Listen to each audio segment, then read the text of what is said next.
Welcome to Breaking the 9-to-5 Jail with Devesh Dwivedi. Ladies and gentlemen, this is Devesh Dwivedi again with entrepreneurinmaking.com, Breaking the 9-to-5 Jail. And today I have Michelle Goodman, the author of The Anti-9-to-5 Guide and the My So-Called Freelance Life. She's a wonderful personality. I follow her on Twitter. She talks a lot about 9 to 5, transitioning from 9 to 5 to being an entrepreneur. And pardon for my voice. I don't know why I got this morning. So anyways, welcome Michelle. Welcome to the show. Thank you. It's nice to be with you. Awesome. So Michelle, I tried to tell a little bit about you as much as I could. But why don't we start with you telling us a little bit about yourself, your entrepreneurial transition, your books, and whatnot, all about you. Okay, I am a freelance writer, journalist, and author. I have been working either as a freelance writer, an editor, or a contractor, in longer-term projects for clients for, I hate to say it, but almost 2 decades. So I started early on working outside the cube, and then I have to say it's sort of interesting. When I was 30, I realized, I've never had a corporate job, and now I want one because I want the lessons learned from, being in that environment. So I did do that, a 1-year contract with a corporate company, and I do actually go back and take a contract every 3 or 4 years just to keep myself on my toes, and it's sort of a way to grow as a freelance professional. Okay. So you just mentioned you never had a corporate job, but you did write Anti-9-to-5 Guide. Let me talk to you a little bit about when you go on these contracts, when you are doing whether a short or long-term contract with these corporate companies, do you still feel being into a 9-to-5 or being into a cube or not being as free as you feel when you are an entrepreneur? I mean, tell me a little bit about that. Yeah, and just to say, I did have a couple of jobs before I started freelancing. I started freelancing at 24, but I can't call them corporate because they were in newspapers and book publishing, and they just weren't very corporate. They were more creative environments. With the contract jobs, I've never had one for more than a year, and often they're more like 3 months. And yes, it's definitely not the same as working for yourself. I mean, there are definite trade-offs. There's commuting, there's going somewhere. But there are plus sides too. So, the structure is sometimes good. The getting the paycheck in every 2 weeks, but not having to look for work, that can be a refreshing break for someone who's regularly freelancing. Yeah. So, no, I totally agree. Yeah. And, so tell us a little bit about the book now, the Anti-9-to-5 Guide. I know by the tagline it kind of focuses on women entrepreneurs, but tell us a little bit about the book. What is the Anti-9-to-5 Guide? Oh, okay. So that book was my first one, and that came out about 3 or 4 years ago. And that is, it's not just for women, but it's published by a publisher that focuses on women. So that's why there's the word women in the subtitle. But it's all different types of non-9-to-5 working constructs. So freelancing, small business, even just, having a regular job, but having flexible hours or telecommuting, having a job that's you work outside, that's, a little bit different than cube work, like working in the trades or something, or, travel work. So it's all different types of things. It's not 100% about self-employment, although, anyone looking to move from the cubicle to self-employment will find a lot of in-between type ways of working in there, working 3/4 time, telecommuting, and those types of working can sometimes give you more freedom to start your business on the side.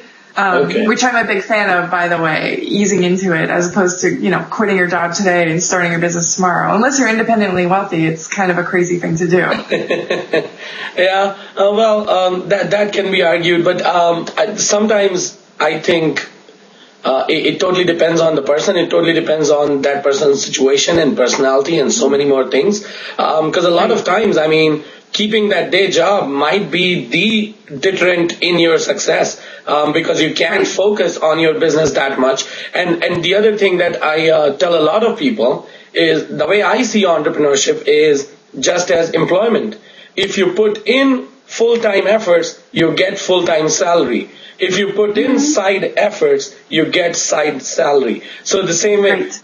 yeah, unless you become sincere and serious about it and you put in serious hours in there, don't expect that, oh, one day I will have this much money coming out of this side business and that is when I will quit. So be very practical about Right. it. Anyway, yeah, go ahead.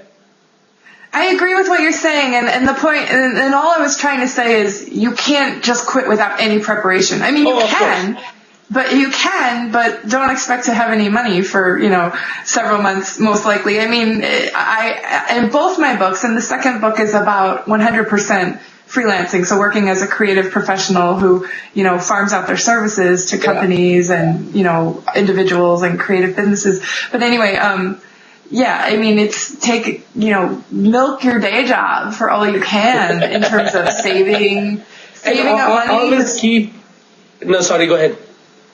Just saving money in advance and making all the contacts you can make and be collecting samples of your work and be building the contacts and the clients and everything on the side. And yeah, there is that weird give and take point where you don't quite have enough income as a self-employed person, but you are going to have to leave the day job in order to, fully make your self-employed thing explode. But, if you're only bringing in maybe 3 hours of income, worth of income a week as a self-employed person, you might want to wait until you're at the point of, more like 15 to 20 hours. And it just depends on your comfort level and how much money you have saved and how hard you're prepared to hustle when you leave the job. Yeah. And, yeah, no, that's totally true. And one thing about milking the 9-to-5 job, I would suggest keep your one ear open for any statement that sounds like, oh, we would pay a lot of money to someone if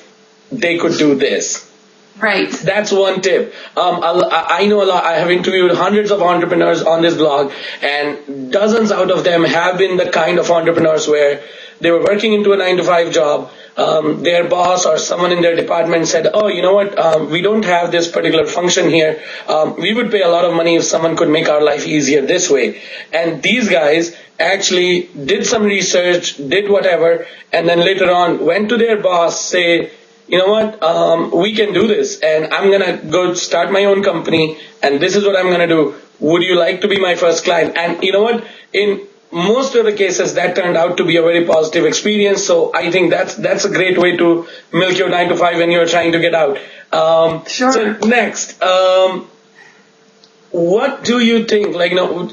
What would you suggest? Let me rephrase. What do you suggest the aspiring entrepreneurs, people who are into 9-to-5 cube, who feel imprisoned and they want to make the entrepreneurial transition, they want to go set themselves free? What are your top suggestions? Well, it's similar to what I was saying before. Sock away as much money as you can for the expenses of starting up your business and the period you may have to wait before your first client pays you, from invoicing to receiving the money, and possible first, lean several quarters or lean month.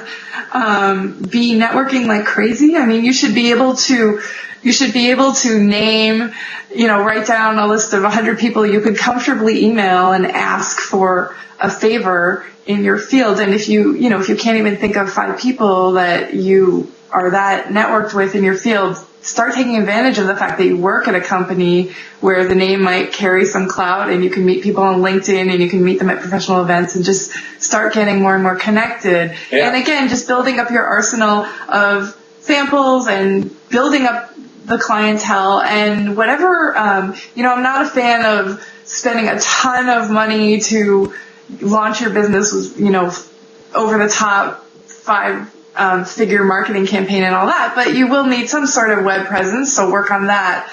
And, just in any of the basics you can get started before you left the job, do it. And if you don't even know what you want to do as a self-employed person, then that's where it's a good time to start dousing around and going to different talks and meeting with other entrepreneurs and hearing what they do. Lots of informational interviewing and just web research and as many events you can get to that have panels or people speaking who are people you're interested in hearing about, authors, other entrepreneurs that have inspired you to try and get ideas of something you might be able to do outside the cube. Sure. Thank you so much. Awesome. Now, if the readers want, where can we find more information on you, on the anti-9 to 5 guide and everything else that you do? Probably the best place to go is anti9to5guide.com. Okay, perfect. And is there any other message that you would like to give before we part? Let's see. I know it's really easy for people to feel hopeless, the whole stuck in the job thing, but I don't have any time, I don't have any energy. When I get home from work, I just want to die in front of the TV.